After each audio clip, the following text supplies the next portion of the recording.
मुझे क्षमा कर दीजिए भैया।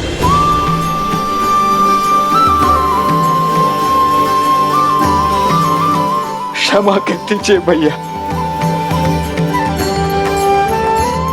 लक्ष्मण उठो।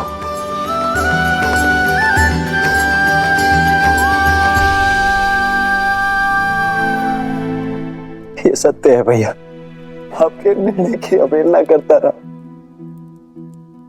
आपके त्याग को एक राजा का अभिमान मानता रहा। पर तो सत्य ये भी है भैया कि इतने वर्षों तक प्रतिक्षण में आपको देखता भी रहा। इतने वर्ष अंकल में एक प्रतासी की भांति रहकर अभिमान से दूर होकर भी आपने उन्हें स्वयं से दूर होने नहीं दिया भैया।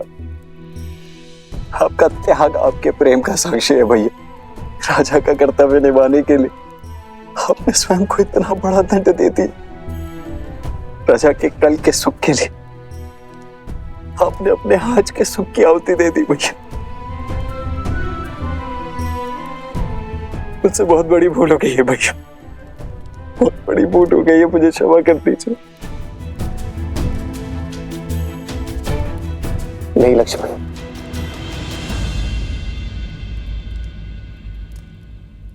जितना दुख मुझे सीता के बिछड़ने का था उतना ही दुख मेरे लक्ष्मण को स्वयं मुझसे दूर जाते देखने का था। किंतु दुख के साथ साथ एक विश्वास भी था कि मेरा भाई एक दिन मेरे निर्णय को अवश्य समझेगा। वो एक दिन मुझे क्षमा अवश्य करेगा, एक दिन मेरे पास लौटकर अवश्य आएगा। और मेरा विश्वास करो लक्ष्मण, सीता भी सम्मान सहित अयोध्या लौटकर अवश्य आएगी।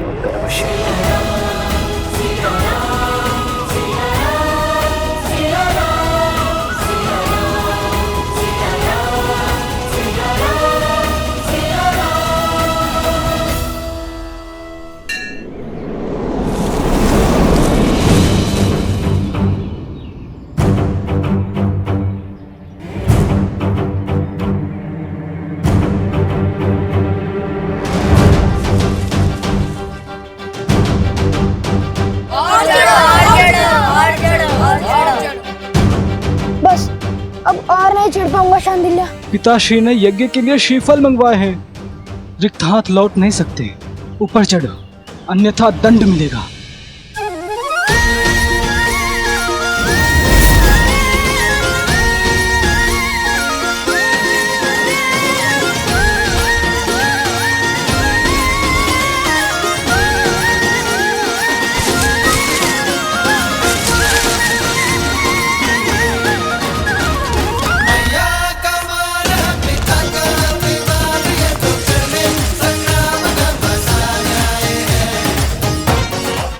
कुमुदनी, कहाँ चले गए ये दोनों? कहीं दिखाई नहीं दे रहे। माता आ गई।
फिर से उद्दंडता कर रहे हो ना तुम लोग? नहीं मानोगे ना तुम दोनों? आज तो तुम्हें दंड देकर ही रहूंगी। कुश, नीचे आओ। नहीं, मैं नहीं आऊंगा। अब दंड दोगी। ऊपर रहकर क्या दंड से बच जाओगे? मैं भी देखती हूँ कि कैसे नहीं उतरते।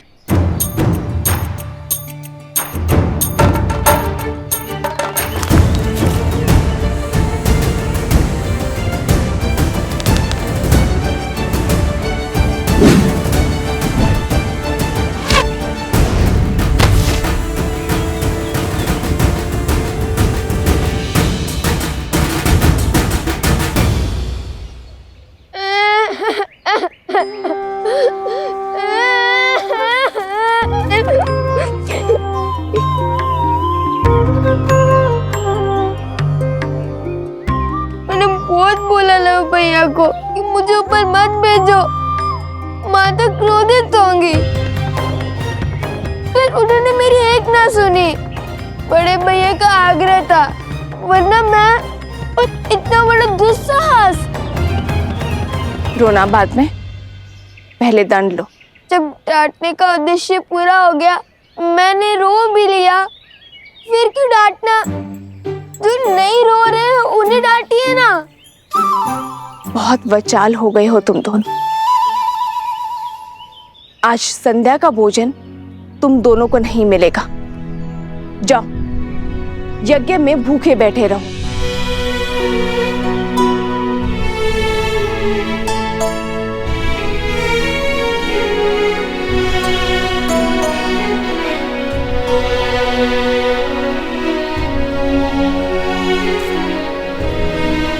वन देवी, लवकुश आपके सामने यूं ही ब्रज पर चढ़ गए, आपको भय नहीं लगा? यदि उन्हें कुछ हो जाता तो? माता की सबसे बड़ी पूंजी होती है संतान, और जब माता को अपनी संतान की योग्यता पर संदेह लगने लगे तो समझ जाओ कि उसे संदेह अपनी दी गई शिक्षा और संस्कार पर है। ओम भूर्भुवस्सुः ओम भूर्भुवस्सुः तत्सवितुर्वरेण्यं तत्सवितुर्वरेण्यं भर्गो देवस्य धीमहि भर्गो देवस्य धीमहि धियो यो नः प्रचोदयात्। धियो यो नः प्रचोदयात्।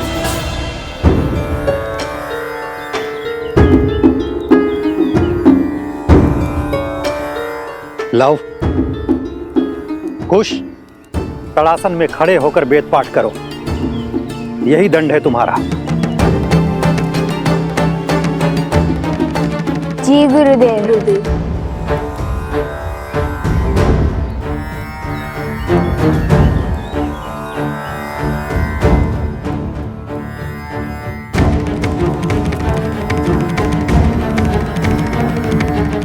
देख रहे हैं लव भैया, कैसे माता और गुरुदेव से हमारी चुगली करके हमें दंड दिलवाकर कैसे मुस्कुरा रहा है ये शांडिल्य।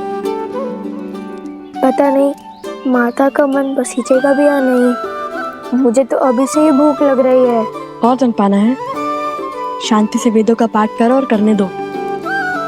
ओम भूर्भुवस्सुः ओम भूर्भुवस्सुः तत्सवितुर्वरेण्यं तत्सवितुर्वरेण्यं भर्गो देवस्य धीमहि भर्गो देवस्य धीमहि धियो यो नः प्रचोदयात्। धियो यो नः प्रचोदयात्। ओम भूर्भुवस्सुः तत्सवितुर्वरेण्यं भर्गो देवस्य धीमहि धियो यो नः। अरे देखो तो, कितनी चींटियां चढ़ गई हैं तुम्हारे पैर पर। जाओ, पैर धो लो और अपनी माता से कहो औषधि लगा दे।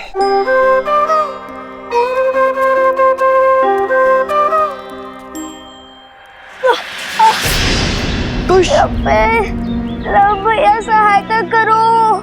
जाओ, सहायता करो। जी गुरुदेव। कुश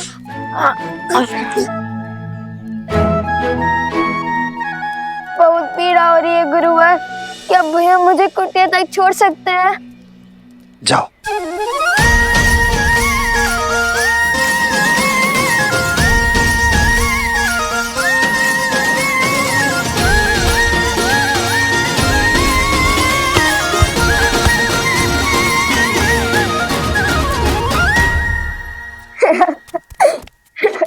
क्या आवश्यकता थी इस स्वांग की? आवश्यकता थी भैया। हमने देखा नहीं शांडिल्य का मुख कैसे उल्लू की भांति उतर गया था।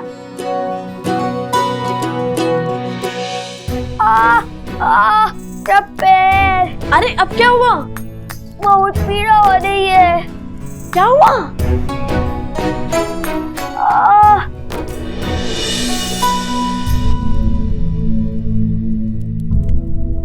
क्या हुआ कुश?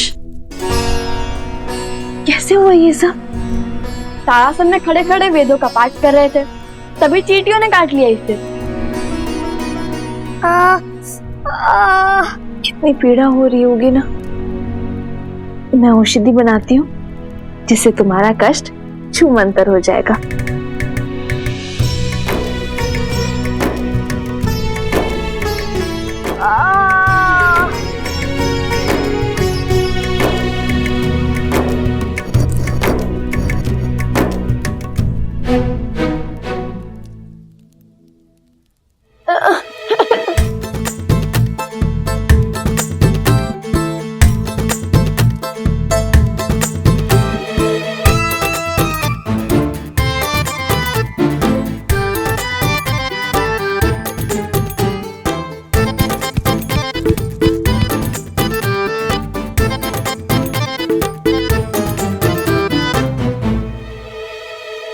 माता, रहने दीजिए ना, इतनी भी पीड़ा नहीं हो रही माता।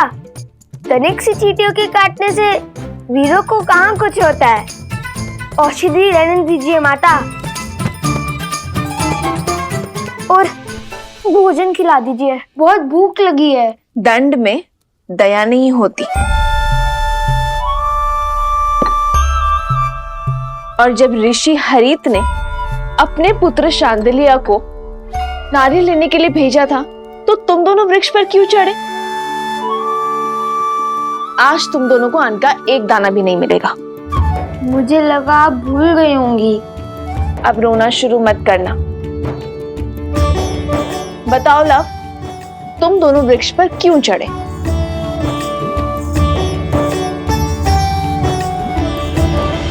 हम ये जो पूंछ लगाकर घूमते रहते हैं ना, उसके कारण आश्रम के सभी बालक हमारा उपहास उड़ाते हैं, वानर वानर कहते हैं। तो तुम दोनों पूंछ लगाते ही क्यों हो? क्योंकि हम श्री राम के सबसे बड़े भक्त हैं।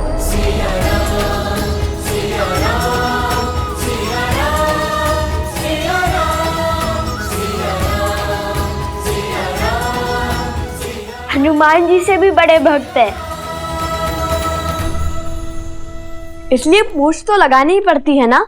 तो इसका शांडिल्य से लड़ाई का क्या संबंध है? और तुमने उसके कार्य में बाधा क्यों डाली?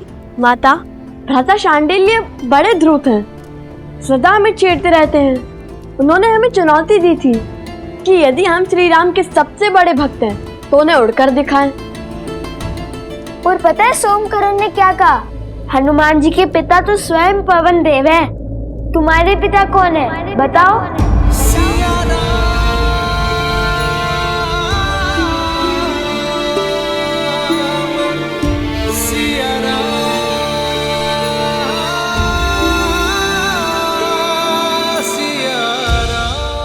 तो तुमने क्या उत्तर दिया?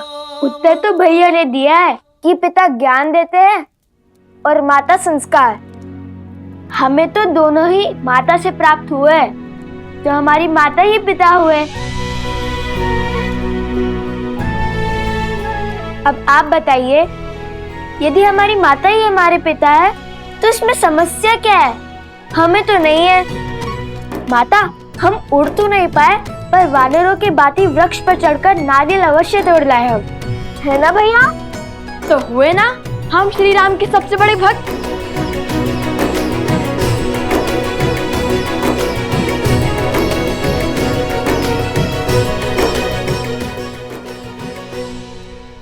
नहीं, तुमने केवल वीर हनुमान की नकल की है। चलो बैठो।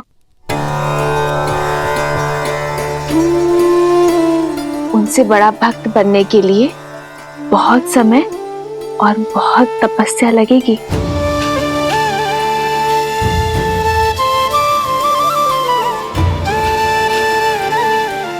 चलो भोजन करते हैं।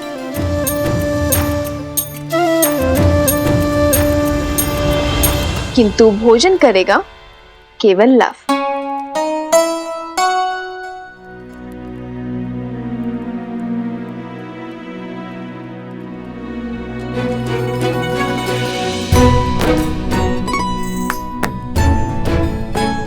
किंतु तुम्हारे दंड का क्या? तुम भोजन नहीं खा सकते। मैंने तो सिर्फ मुंह ही खोला था, किंतु ग्रास तो माता ने खिलाया है। दंड में मुंह खोलना अपराध थोड़ी ना है ना? है ना? है ना? है ना? मैंने क्षमा किया तुम दोनों को।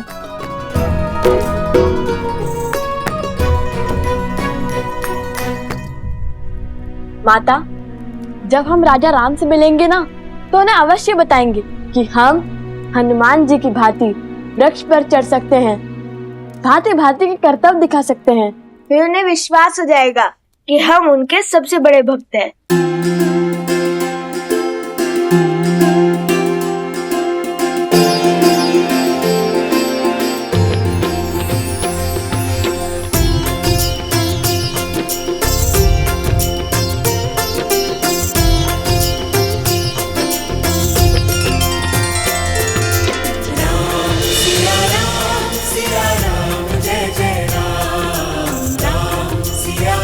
बस आस है तो उस दिन की जब ये आपसे मिलेंगे अपने पिता और आराध्या से।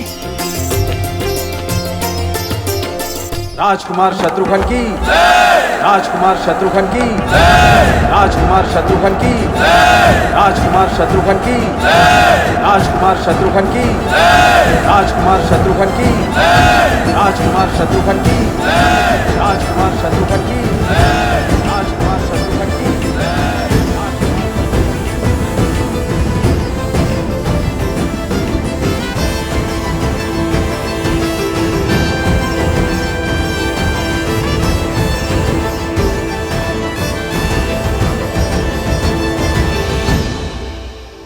राजकुमार शत्रुघ्न नहीं, मधुपुरी का राजा शत्रुघ्न कहो।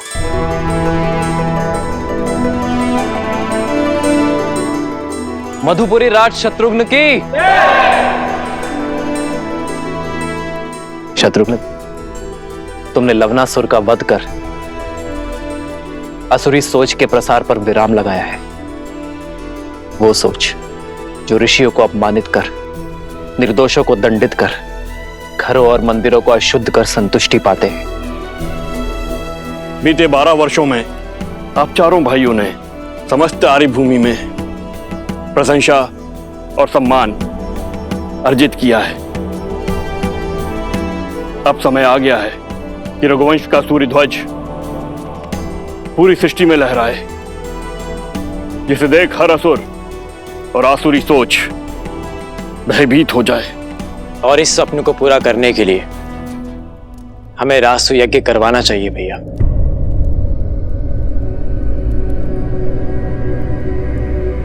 नहीं भरत,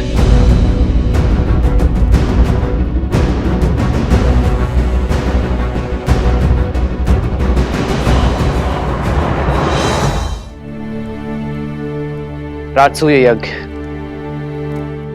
अर्थात हर राज्य का राजा बन जाना, हर राज्य का राजा हमारे आगे नतमस्तक हो, बल से हमारी सत्ता स्वीकार करे, किंतु ये मुझे स्वीकार नहीं है भरत।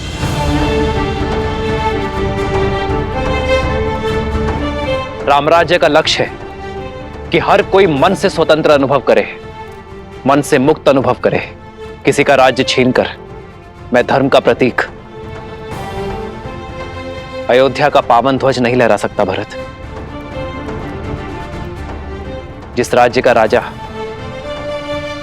सहर्ष हमारी नीति स्वीकार करता है, उसे सुख से राज्य करने का अधिकार अवश्य होना चाहिए। हमें केवल मित्रता और संधि की चाह है, और इसलिए मैं राजसूय यज्ञ के लिए सज्ज नहीं हूं। किंतु राजगुरु वशिष्ठ की बात उचित है। हमें सूर्यवंश की छत्र छाया समस्त भारतवर्ष में फैलानी चाहिए। भैया, किंतु ये होगा कैसे? अश्वमेध यज्ञ से।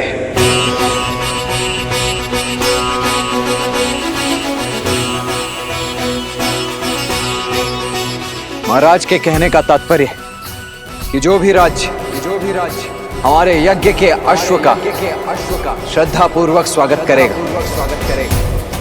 उस राज्य में धर्म की अर्थात राम राज्य की स्थापना होगी। वो राज्य हमारा मित्र राज्य बन जाएगा। और हमारा युद्ध केवल उनसे होगा जो हमारे अश्व को रोकने का दुस्साहस करेगा। आचार्य, हमें अश्वमेध यज्ञ की तैयारी आरंभ करनी चाहिए।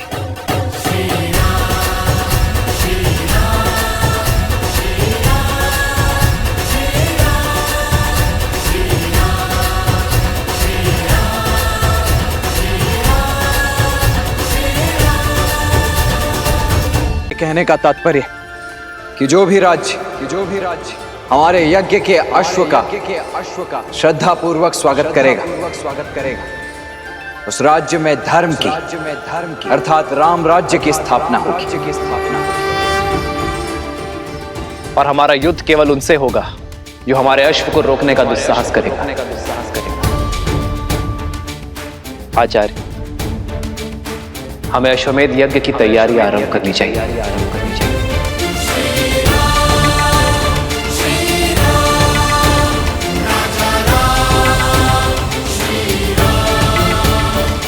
चंद्रबाहु, बानासुर, राम अश्वमेध यज्ञ कर रहा है। अश्वमेध यज्ञ अपने राम राज्य का प्रचार कर रहा है, किंतु मैं ऐसा नहीं होने दूंगा। इसलिए चंद्रबाहु, मेरे पुत्र, ऐसी युक्ति लगाओ कि राम का ध्यान भटक जाए, वो ये यज्ञ संपन्न न कर सके, और तब तक मैं बानासुर के साथ सीता को अयोध्या लाने का षड्यंत्र रचता हूं। स्मरण रहे, हारे हुए सन्यासी के लिए समाज में न तो क्षमा है और न ही स्थान। सन्यास लेकर सिया राम ने मुझे हराया था। अब मैं सन्यास की वही डाल उनसे छीन कर उन्हें मात दूंगा। उनकी गरिमा, उनका सम्मान जला दूंगा। मैं ये अश्वमेध यज्ञ कभी नहीं होने दूंगा, कभी नहीं। सिया राम!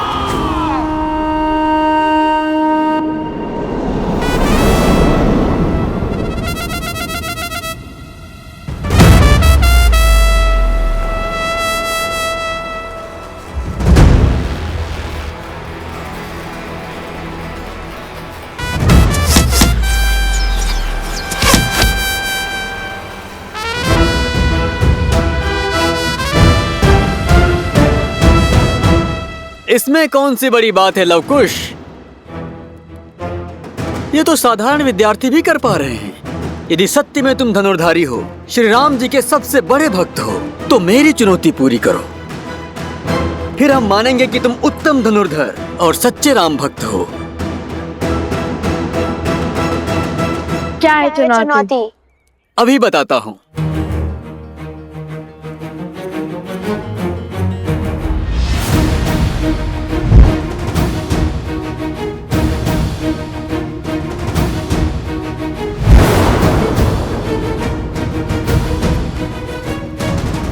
तुम्हें इन मटकों को भेदना है।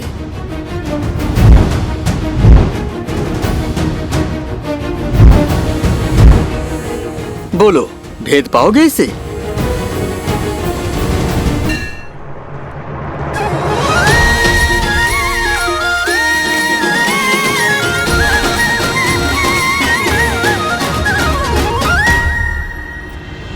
इतनी सरल चुनौती, लगता है द्वेष की अग्नि धीमी पड़ने लगी है।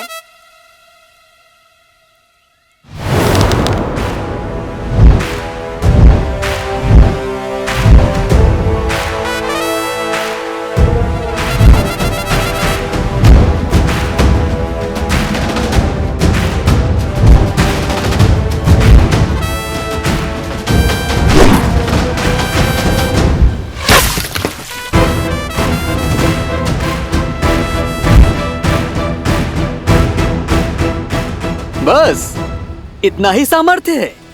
बंधु, तुम बहुत अधीर हो, पूरी बात नहीं सुनते। चुनौती एक प्रहार से 3 मटकों को फोड़ने की है। स्मरण है ना राम भक्त, किष्किंधा में कैसे रामचंद्र जी ने एक साथ 7 वृक्ष भेदे थे।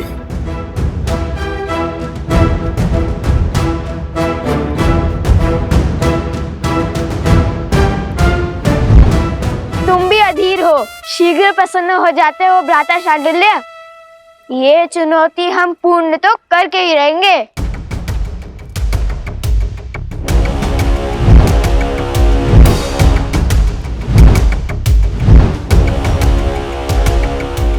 चाहिए भैया, भेज दीजिए। हाँ हाँ, भेज दीजिए मटके। वैसे ही जैसे प्रभु राम ने वो सारे वृक्ष भेजे थे। मैं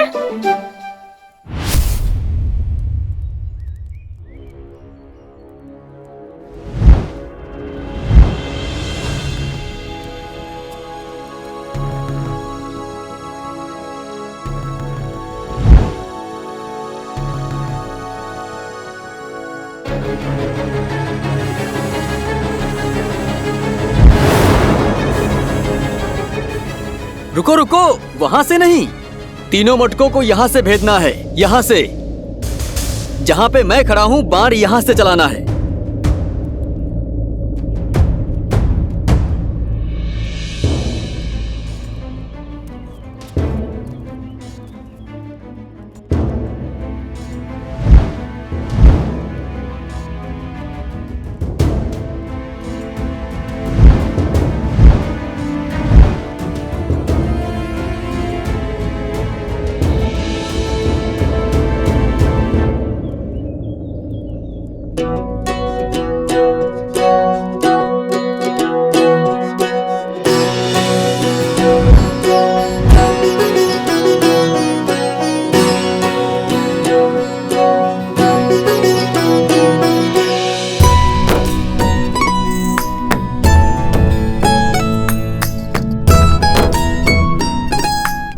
अब ये कहाँ चले? लगता है पराजय स्वीकार कर ली इसने।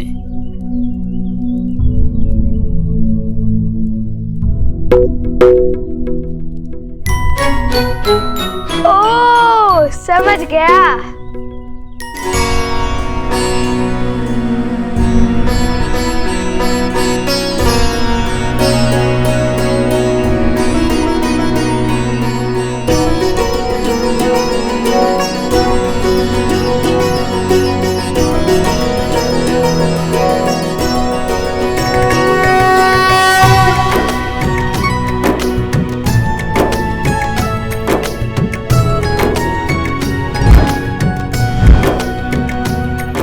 क्या देख रहे हैं भैया?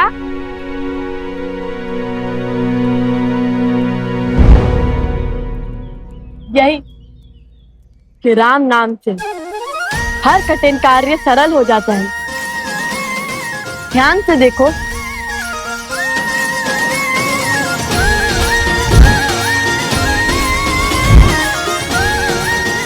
भैया, अब ये 3 मटकों को अवश्य एक साथ भेदेगा। हाँ, अवश्य भेदेगा।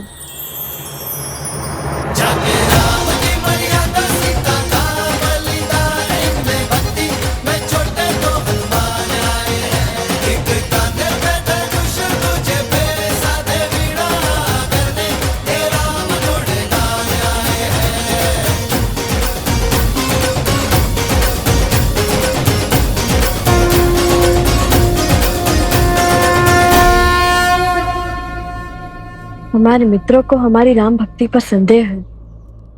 जिस राम नाम से पत्थर भी जल पर तैर जाए, उसी राम नाम ने हमें दिशा दिखाई है।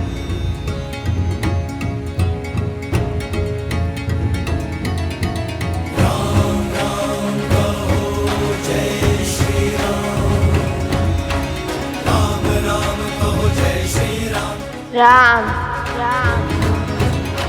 सर पे हो रघुवर का हाथ तो हर दुविधा आसान होगी। तुम वीर पुरुष, तुम पराक्रमी, तुम मर्यादा के हो स्वामी, साथ तुम्हारा इस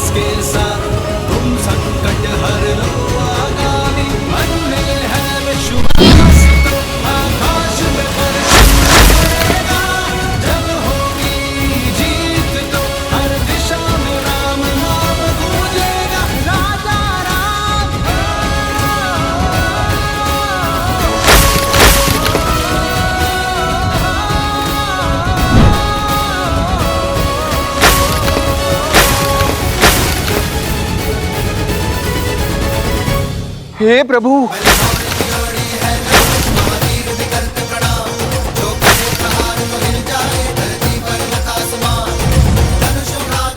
अरे कोई रोको उस तीर को, देखो।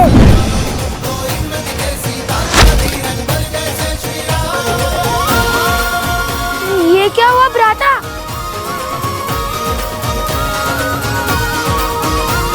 अरे मटके! कितना जल बह रहा है। कोई रोको इस तीर को, सारा पानी बह रहा है। चुनौती वृक्ष पर लटके 3 मटके फोड़ने की थी, तुमने तो आश्रम के सारे मटके फोड़ दिए। इस अपराध का तो घोर दंड मिलेगा तुम्हें। मैंने क्या, पूरे आश्रम ने देख लिया। सच्चे राम भक्तों का पराक्रम। अब लगता है वन देवी का पराक्रम तुम दोनों पर बरसेगा।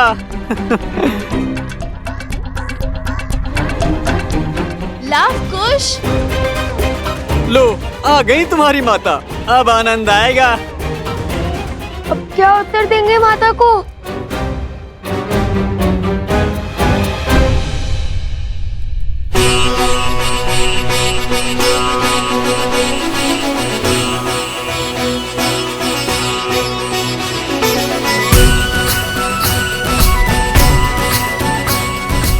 अश्वमेध यज्ञ के विधान के अनुसार ये वेदी 4 अंगुल और ऊंची होनी चाहिए। कुंड तक 21 सीढ़ियां होंगी, सभी 7-7 अंगुल की।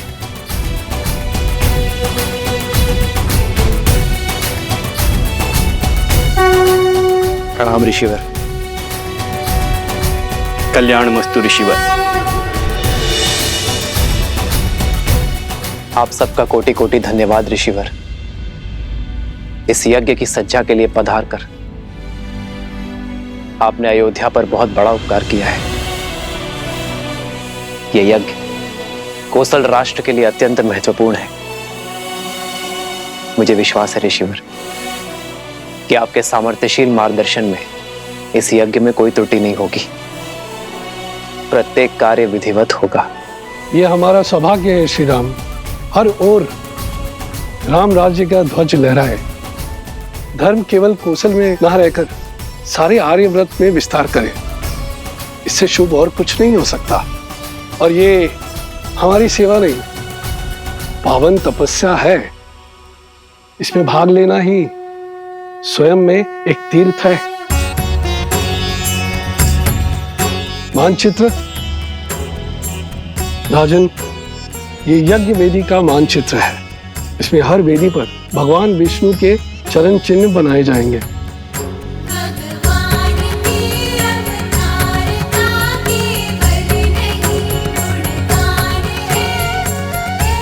आइए।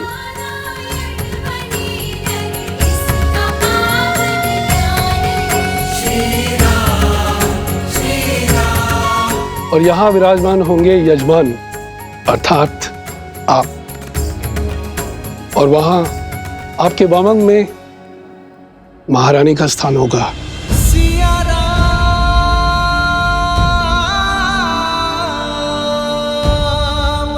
वेदों के अनुसार यज्ञ में यजमान के सपत्नी सम्मिलित होना अनिवार्य है। बिना युगल आहुति के न यज्ञ पूर्ण होता है और ना ही उसका फल मिलता है। आपकी और महारानी की आहुति की शक्ति ही साम्राज्य में सुख और समृद्धि को बढ़ाएगी। राम सिया राम सिया राम।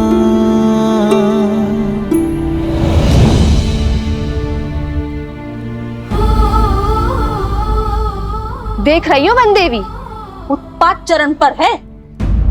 इन्होंने आश्रम के सारे मटके फोड़ दिए। इतनी दूर से जल लाए थे, सारा जल बह गया।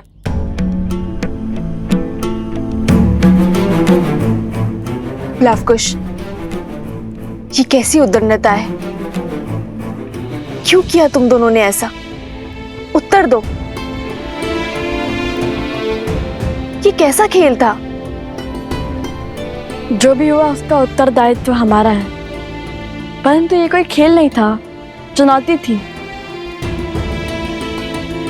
गुरु भ्राता शांडिल्य ने कहा था। वन देवी, मैंने केवल 3 घड़े कहे थे फोड़ने के लिए, सारे नहीं। आप चाहे तो इनसे पूछ लीजिए। हाँ वन देवी, बात 3 घड़ों पर ही लक्ष्य साधने की हुई थी।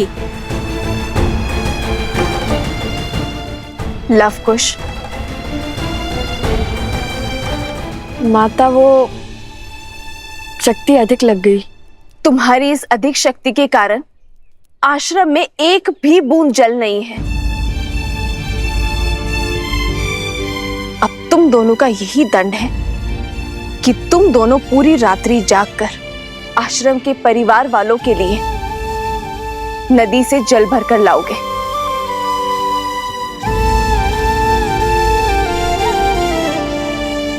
समझे? पर जल लाओगे किसमें? सारे घड़े तो फूट चुके हैं।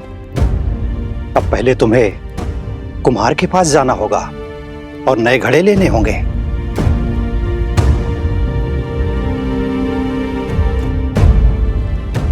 जी माता।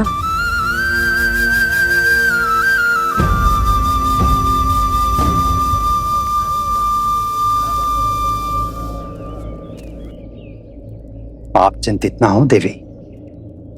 कुछ व्यक्तियों की दृष्टि में यह उद्दंडता है, पर सीधा देखा जाए तो श्री राम नाम की महत्ता की गूंज छुपी है इसमें। इस परीक्षा ने यह सिद्ध कर दिया कि राम नाम की शक्ति में इनका विश्वास कितना दृढ़ है। राम सिया राम जय जय राम। राम सिया राम जय जय राम।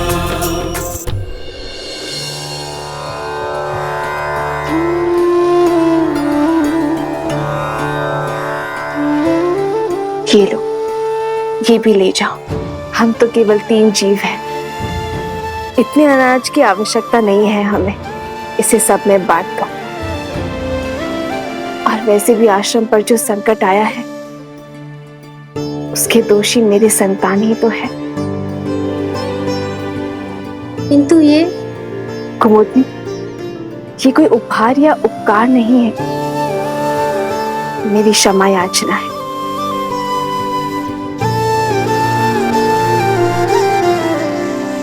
दोष तो शांडिल्य का भी था ना, उसने ही उकसाया दोनों लवकुश को, और फिर बड़े होने के नाते उसका उत्तरदायित्व भी तो अधिक है। दंड केवल लवकुश को क्यों वन देवी? नहीं कुमुदनी, शांडिल्य का दोष नहीं है। वो तो केवल अपने माता के वियोग से दुखी है। लवकुश को अपनी माता के साथ देखकर कहीं ना कहीं उसके मन में ईर्ष्या होती है, जो कदाचित उसे भी ज्ञात नहीं है।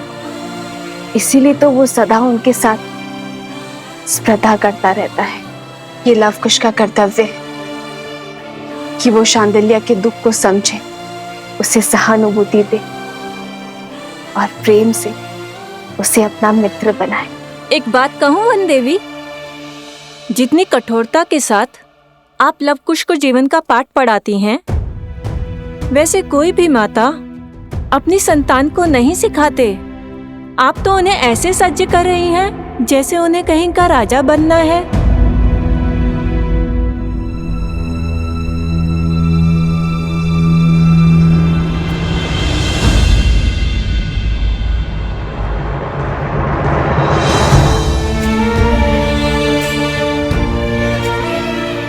अब इसे मैं कैसे समझाऊं आर्य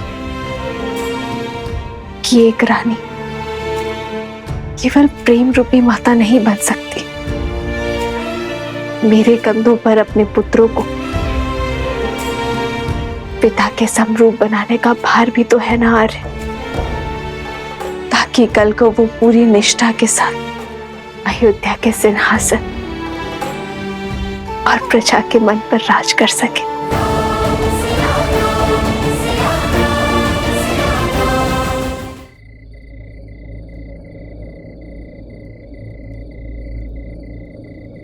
राम। आचार्य,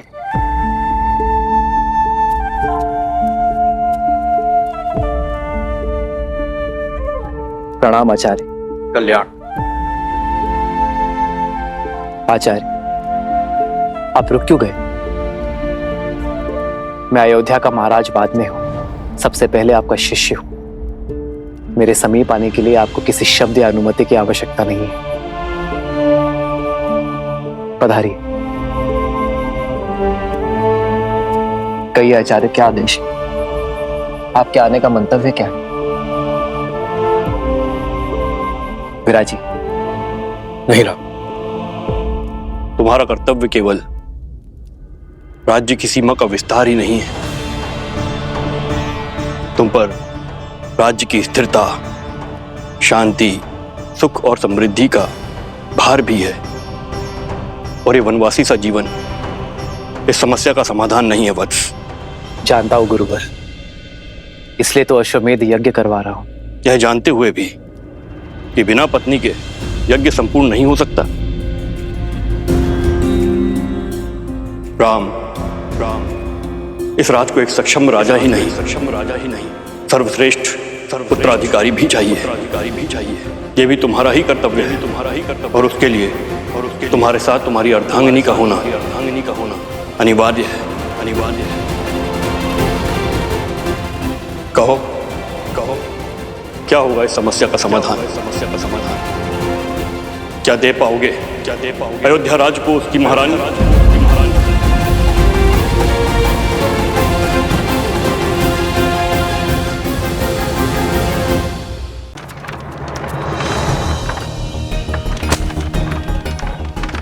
कुम्हार जी, हमें इन सब के बदले में घड़े चाहिए। हाँ हाँ, शीघ्र दीजिए। आश्रम के सभी मटके फूट चुके हैं। वो तो ठीक है, परंतु ऐसा हुआ क्या? कोई भूचाल आया था कि आश्रम के सारे घड़े एक ही दिन में टूट गए? भूचाल ही समझिए। कुछ उद्दंडी बालकों ने उपद्रव मचा रखा है आश्रम में। नए घड़े तो मिल जाएंगे, पर उनके बदले इतना अनाज चला गया। अब खेतों में और अधिक परिश्रम करना पड़ेगा। हाँ बहन, इस वर्ष की फसल बहुत ही परिश्रम मांगेगी। बालकों की उद्दंडता पर अंकुश रहना चाहिए। कब समझेंगे कि जब कोई बिना विचार किए कार्य करता है तो परिणाम पूरी समाज को भुगतना पड़ता है।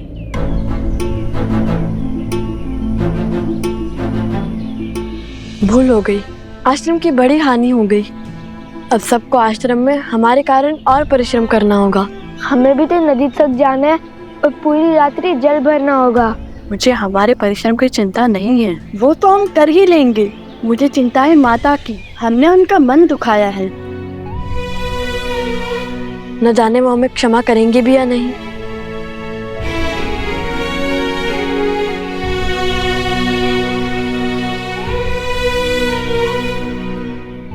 नन्हे बालक हैं, आश्रम के बाहर कैसे जाएंगे? उद्दंडता की है तो दंड तो भुगतना ही पड़ेगा। आश्रम की सीमा को लांघकर घनघोर जंगल में जाना पड़ेगा।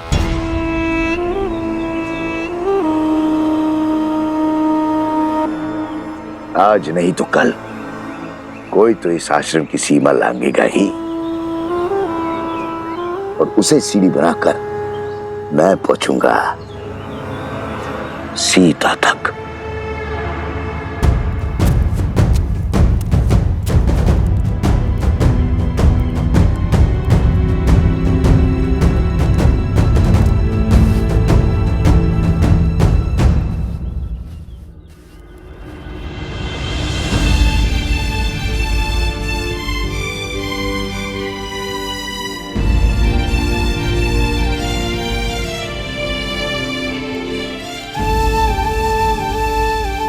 अब ऐसी भूल नहीं होगी माता। हमें आशीर्वाद दे कि हम अपना प्रायश्चित पूर्ण कर सके।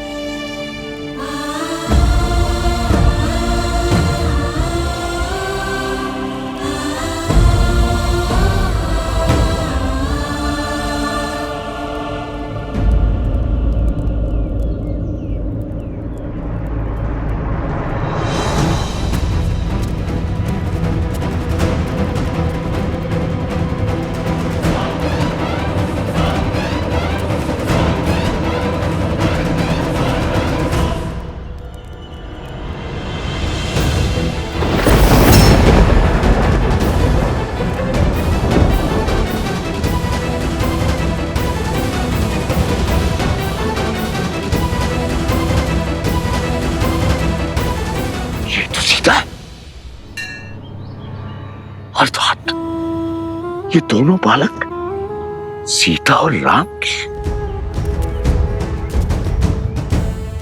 अद्भुत, अद्भुत।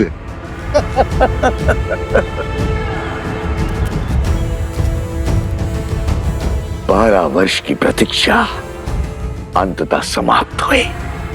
आज सीता भी मिल गई और राम को परास्त करने का अस्त्र भी। अब आएगा आनंद। राम राज्य की नींव को राम का ही बीज बिखेरेगा। इसे कहते हैं प्रहार। हाथ भी राम की और गाल भी राम का। माता आश्रम में है तो क्या हुआ, पुत्र तो आश्रम से बाहर आ गए। अब यही दो कोमल कोमल बालक मुझे सीता तक बचाएंगे। राम, सिया राम। परंतु भ्राता, जैसे दोषी हम हैं, वैसे दोष धनुष और बाण का भी तो है। 3 मटके को फोड़ने को कहा था, उसने तो सारे आश्रम को जलमग्न कर दिया। धनुष और बाण साधन है कुश, और साधन में बुद्धि नहीं होती। लक्ष्य प्राप्ति के लिए बल और बुद्धि साधक का होता है, इसलिए बुद्धि का उपयोग मनुष्य को ही करना होता है। वाह वाह, ज्ञानी हो भैया। ज्ञानी नहीं, माँ ज्ञानी हूँ। यदि माँ ज्ञानी हो तो अपनी बुद्धि का प्रयोग पहले क्यों नहीं किया?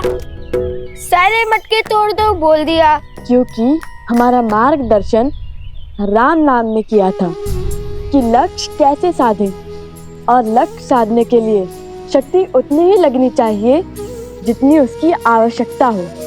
और यही सीख श्री राम का नाम लिखे बाण ने हमें बाद में दी है। मार्ग तो वो बताते हैं, हम तो केवल अनुभव से सीखते हैं।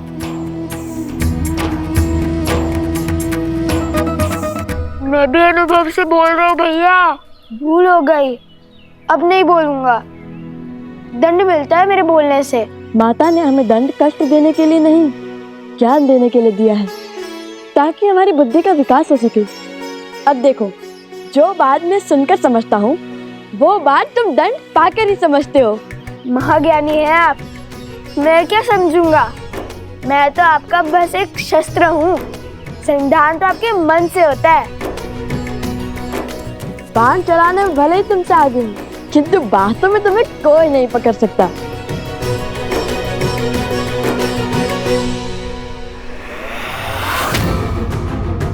सीता तक पहुंचना है तो उसके पुत्रों को वश में करना होगा।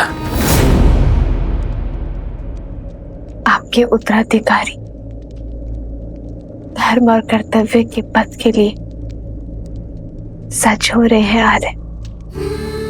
दोनों जितने नटखट हैं उतने ही पराक्रमी भी हैं। अपने पिता की मर्यादा और पूर्वजों के मान का भार उठाने के लिए शीघ्र ही तैयार होंगे आपके लवकुश।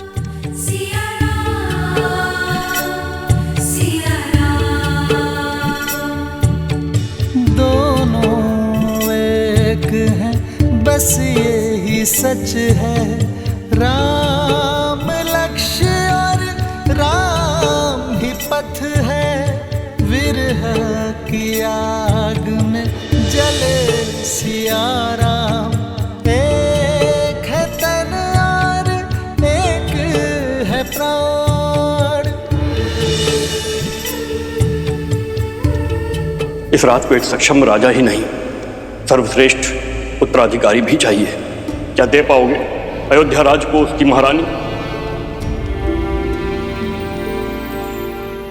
आपको तो भोजन खिला दिया है,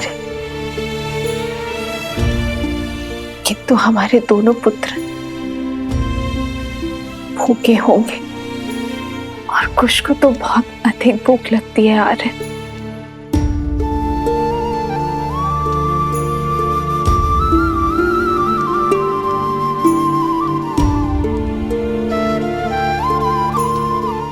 माना संतान की दिशा और दशा माता की कठोरता निर्धारित करती है, किंतु फिर भी उन्हें इस समय वन में भेजना उचित नहीं था। वन देवी,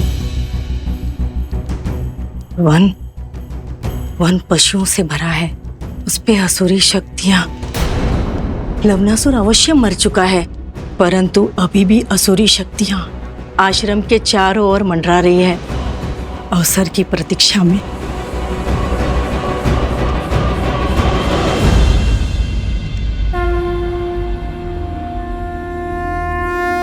गणेश, पूछो पुत्र, क्या प्रश्न है मन में?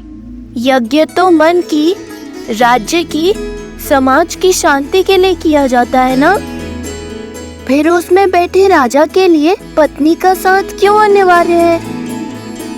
श्री राम तो स्वयं नारायण है, वो यज्ञ से नहीं, यज्ञ उनसे पवित्र हो जाएगा ना।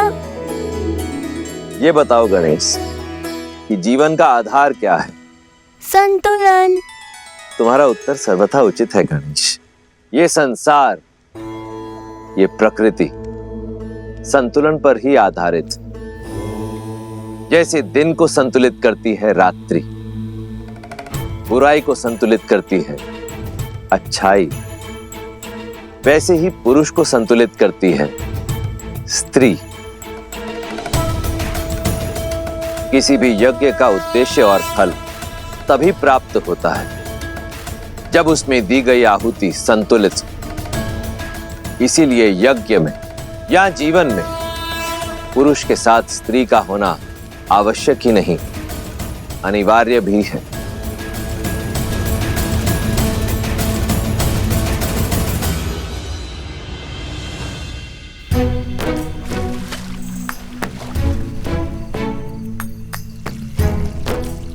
ये क्या कर रहे हो कुश? छोटे से बड़े में क्यों डाल रहे हो? समय व्यर्थ कर रहे हो। समय व्यर्थ नहीं भैया, जल की मात्रा की गिनती का माप बना रहा हूँ। माप है तो सही, चट्टान, सिर, पाँव, मुंड। नया माप भ्राता, नया माप। नया माप का समय है और ना ही उसकी आवश्यकता। तुम समय व्यर्थ कर रहे हो। पात्र भरो, हम यहाँ दंड स्वरूप आए, जल क्रीड़ा करने नहीं। क्या भैया, दंड तो पूरा कर रहे हैं ना। अब ऐसा भी बंधन नहीं था कि दंड भोगते भोगते थोड़ा सा आनंद और अभ्यास भी ना किया जाए। अभ्यास ठीक है, परंतु आनंद करने में यदि समय व्यर्थ करोगे तो कैसे होगा? अभी हमें सरोवर से आश्रम के कितने चक्कर लगाने हैं। जब हम चक्कर लगाएंगे तब मैं अंतर मापने का नया तरीका खोजूंगा।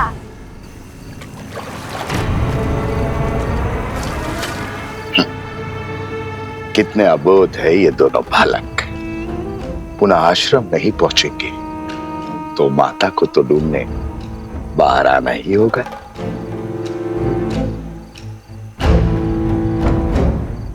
शीघ्र मिलते हैं बालकों।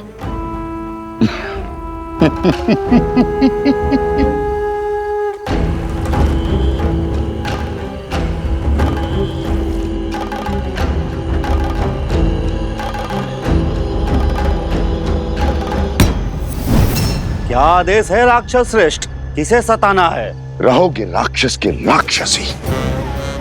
कभी तो पुण्य का काम किया करो। यहाँ दो सुंदर कोमल अबोध बालक आए हैं और थके हुए भी हैं। उन्हें अपनी शक्ति से निंद्रा दे रहा हूं। बाकी का काम हम स्वयं करेंगे। जाओ।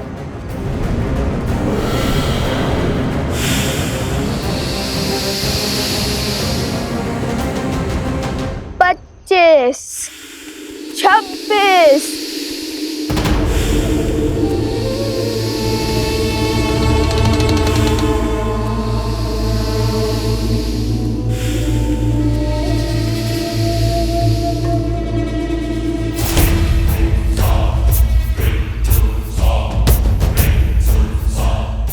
सत्ताईस, 28। ये क्या कर रहे हो कुश? बताया तो था, अंतर गिनने का नया तरीका। पहले भूख, अभी ये निद्रा। कुछ भोजन मिल जाता तो कितना अच्छा होता। नहीं, 41। जब तक ये कार्य पूर्ण नहीं होता तब तक ना ही हम भोजन कर सकते हैं और ना ही निद्रा ले सकते हैं। नहीं तो माता के मन को ठेस पहुंचेगी। चलो चलो, मैं तुम्हें वो प्रसंग सुनाता हूँ जिसे सुनकर तुम्हें सदा हंसी आती है कि कैसे हनुमान जी ने अपनी पूंछ से लंका में आग लगाई थी। सुनाओ सुनाओ। यदि रोकूंगा तो आप रुकोगे तो नहीं, सुनाई दीजिए।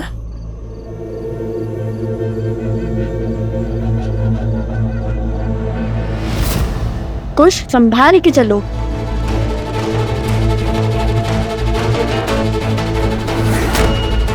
कुछ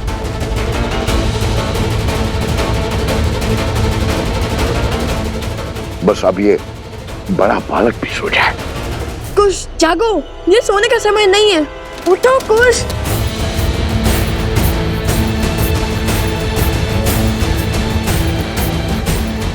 कुछ जागो, कुछ।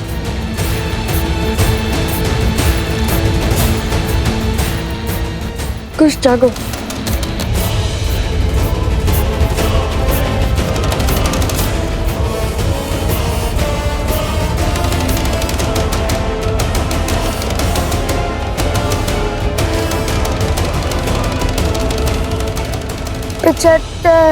गिनती बोलने की जगह श्री राम का नाम लो, भूख भी मिट जाएगी और निद्रा भी। चलो बोलो राम। श्री राम। 75 श्री राम। 76 श्री राम। केवल श्री राम। केवल श्री राम। केवल श्री राम। केवल श्री राम। श्री राम। श्री राम। श्री राम। श्री राम। श्री राम। श्री राम। श्री राम। श्री राम। श्री राम। श्री राम। ये राम का नाम क्यों हर बार मेरे आड़े आता है? सारा परिश्रम व्यर्थ कर दिया। ये थी तुम्हारी शक्ति, बढ़ाओ अपनी शक्ति। अगर ये दोनों नहीं सोए ना तो मैं तुम सबको सदा सदा के लिए सुला दूंगा। जाओ। राम। राम। राम। राम। राम।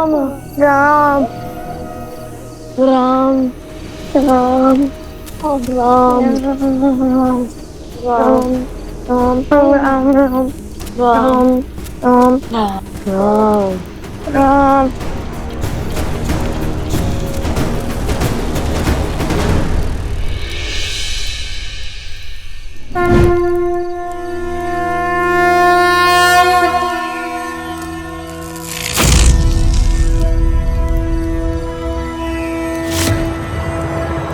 अरे ये कैसा चमत्कार है। आश्रम में प्रवेश करते ही निद्रा छूमंतर हो गई। लग रहा है जैसे निद्रा आ ही नहीं रही थी। अरे तुम जल ले भी आए?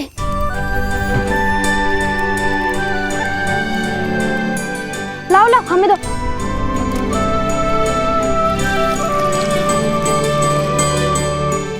तुम दोनों ठीक तो हो ना? बहुत वीर हो। लव, कुश, पर इतना जल आश्रम के लिए पर्याप्त नहीं होगा, और जल की आवश्यकता होगी। तो क्या वन देवी के पुत्र थकते नहीं हैं?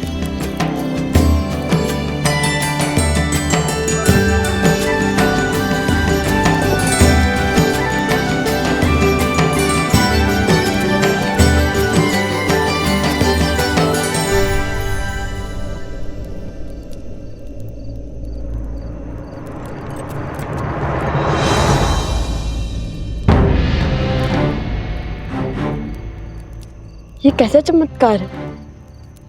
आश्रम की सीमा के बाहर निकलते ही निद्रा आने लगती है और भीतर आते ही निद्रा छूमंतर हो जाती है। बात तो उचित है भैया, लेकिन अब क्या करें?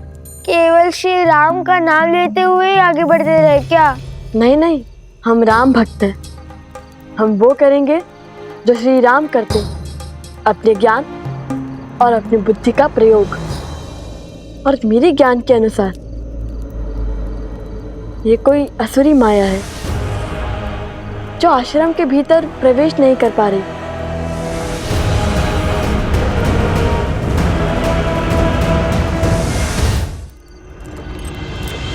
तो आज छिनमिन कर ही लेते हैं भैया। अब आया ना दंड का आनंद। बताइए भैया, कहाँ है वो राक्षस? जो दिखेगा ही नहीं उस पे लक्ष्य कैसे साधोगे?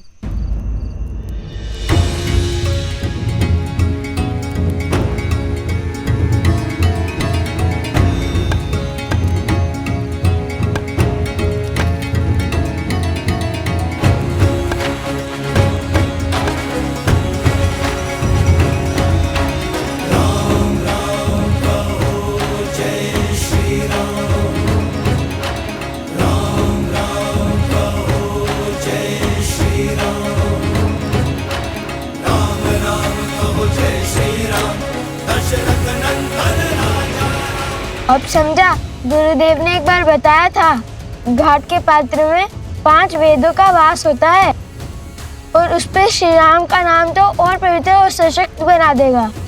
इसमें माया प्रवेश नहीं कर सकती लव भैया। लव भैया, उचित समय पर उचित पद स्मरण आता है आपको, इसलिए तो मैं आपका अनुसंधान करता हूँ।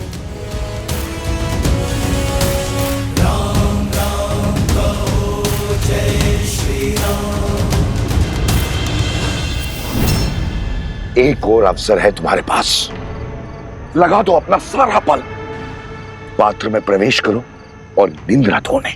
आप तो जानते हैं ना, राक्षसी माया बट पात्र में प्रवेश नहीं कर पाती और प्रयास भी करे तो असंभव है, क्योंकि उन पे राम का नाम लिखा है। राम?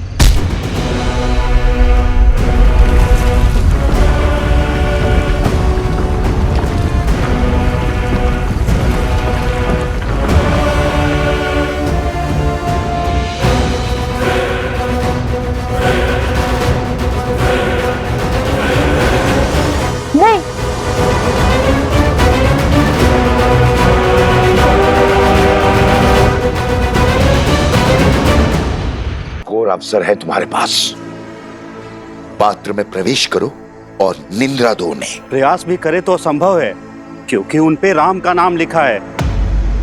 राम?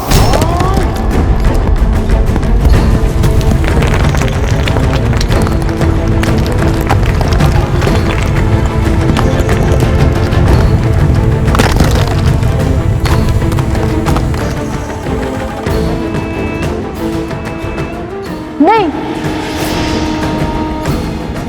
घड़ा मत उठाना। ये सब किसी माया जाल से लगता है। चलो ऐसे ही आगे बढ़ते हैं। श्री राम, श्री राम, श्री राम। अभी भी नहीं गिरा पात्र। कोई बात नहीं, जल भरने के लिए जब झुकोगे तो पात्र तो उतारना पड़ेगा। तुम सब सज्ज रहना, जैसे ही वो जल भरने के लिए पात्र निकालें, आक्रमण कर देना और दोनों को सुला देना, समझे? जाओ।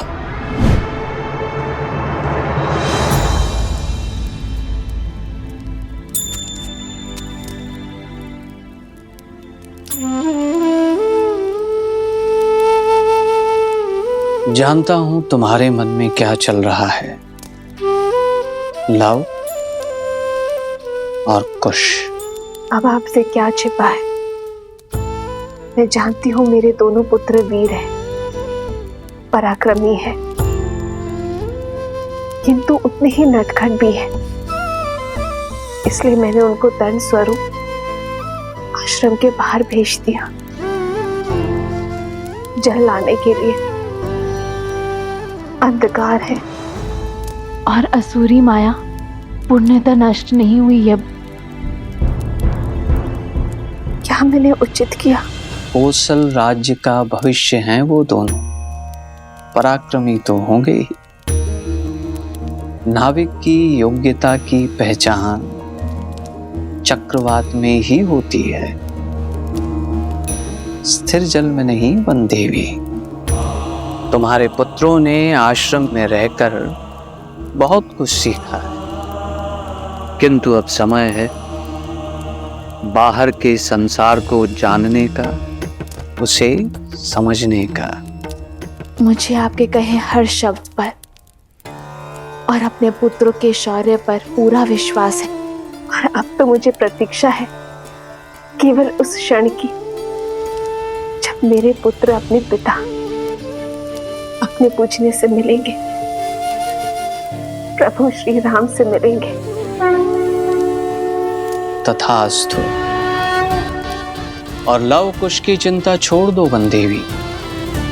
अपने पिता और माता की भांति उनमें भी हर संकट का हल खोजने का सामर्थ्य है।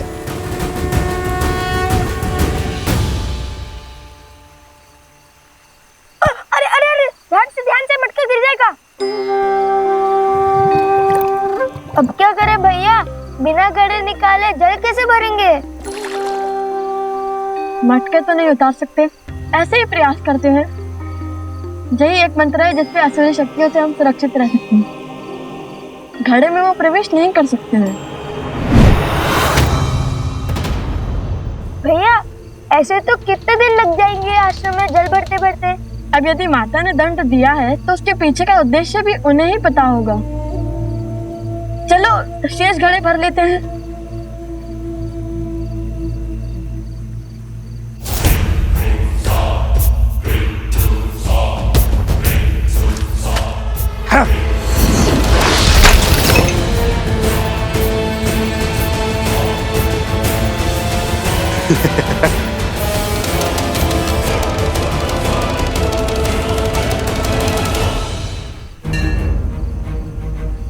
यहाँ अवश्य ही कोई असुरी माया है जो हमें रोकना चाहती है।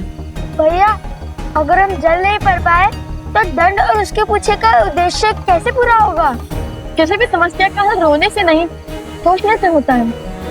मेरी तो समझ में नहीं आ रहा है कि हमें जल आश्रम तक पहुँचाना है या जल से भरा हुआ मटका।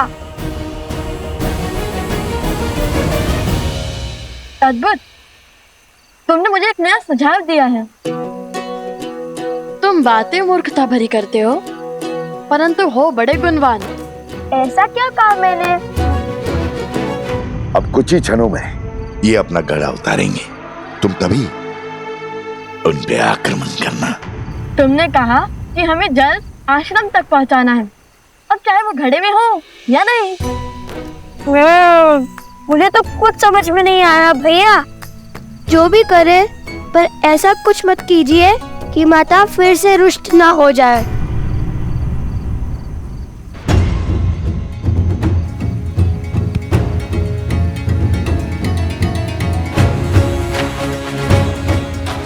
तुम चिंतित ना हो, तुमने जो सुझाव दिया है उससे माता प्रसन्न नहीं होंगी, दुखी नहीं। तो बोलो जय श्री राम, जय श्री राम, जय श्री राम, जय श्री राम, जय श्री राम, जय श्री राम।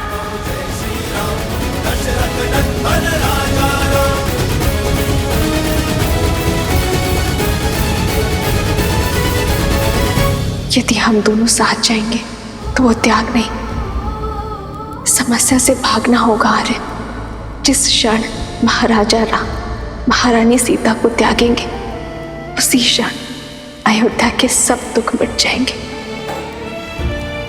महाराजा राम महारानी का त्याग करना होगा। राम इस राज को एक सक्षम राजा ही नहीं, सर्वश्रेष्ठ उत्तराधिकारी भी चाहिए। बिना युगल आहुति के न यज्ञ पूर्ण होता है और ना ही उसका फल मिलता है।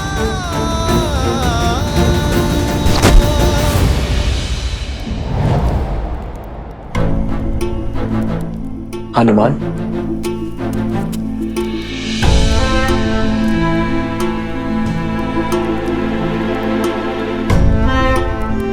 क्या बात है हनुमान, तुम्हारे मुख पर व्याकुलता? प्रभु, सहस्त्र रावण के पुत्र चंद्रबाहु ने वानर राज सुग्रीव की पुत्री त्रिनावती का अपहरण कर लिया है। इस कारण महाराज सुग्रीव के राज्य में बहुत अशांति फैल गई है। इस विपदा से निपटने के लिए महाराज सुग्रीव आपका परामर्श और आपकी सहायता चाहते हैं।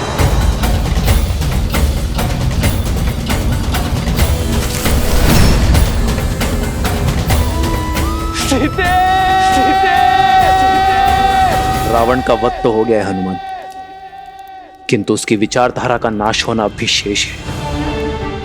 दृष्टता और अधर्म हर रूप में धर्म के लिए चुनौती है, किंतु स्त्री को देवी की भांति पूजा करने वाले इस समाज में स्त्री को वस्तु की भांति उठा लेने वालों की धारणा का नाश होना चाहिए। हर युग के साथ पाप का शीश उठता है, किंतु जब पाप चरम पर हो तब धर्म का प्रहार उस पर होना चाहिए। मेरे मित्र वानरराज सुग्रीव के राज्य में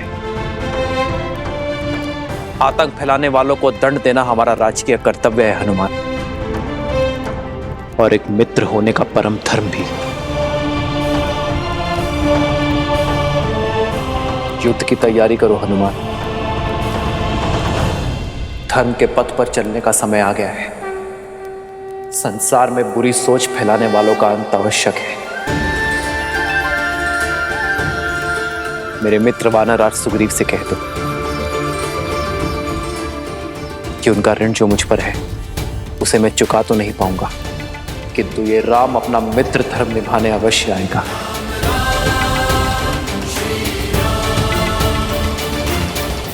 वंदिनी, वंदिनी, वंदिनी, क्या हुआ कुमुदनी?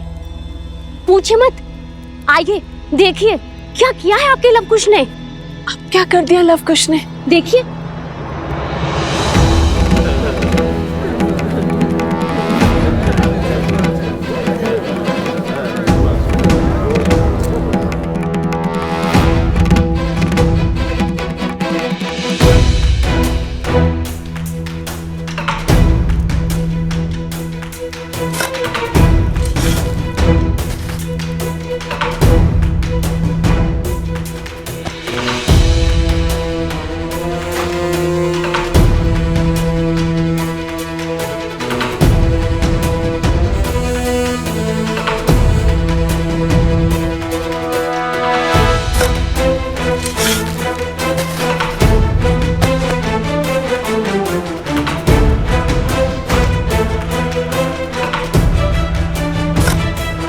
क्या कर रहे हैं ये लोग?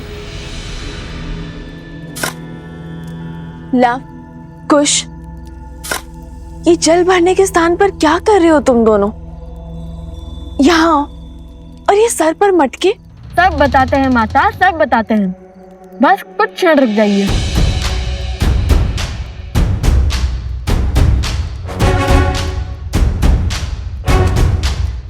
खुश, चलो वो खोल देते हैं।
क्षण भर पहले जल की एक बूंद नहीं थी, और अब देखो पूरी की पूरी नहर बन गई है।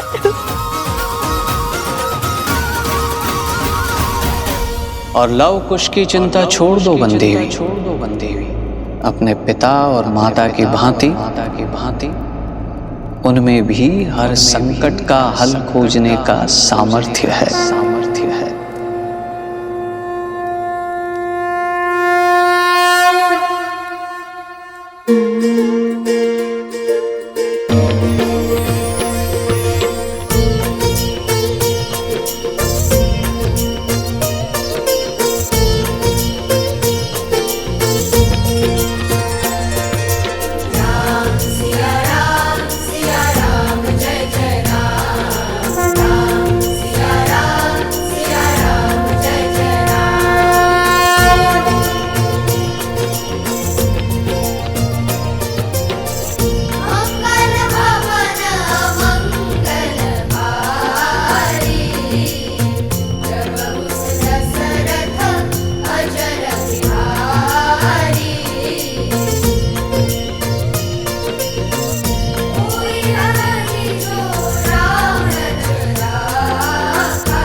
माता, पता है भैया ने क्या सोचा कि नदी के पास जाने से अच्छा नदी को यहाँ भी बुला दिया जाए।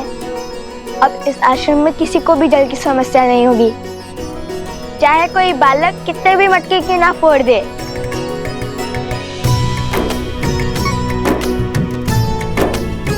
कार्य मेरा था, परंतु सुझाव कुश का। जानती है माता, हमारी प्रेरणा कौन सा प्रसंग बना? जब नल और नील ने राम नाम लिखकर लंका तक सेतु बनाया था, तो हमने सोचा जब राम नाम का पत्थर सागर में तैर सकता है, तो राम नाम का फावड़ा नदी के लिए मार्ग क्यों नहीं बना सकता?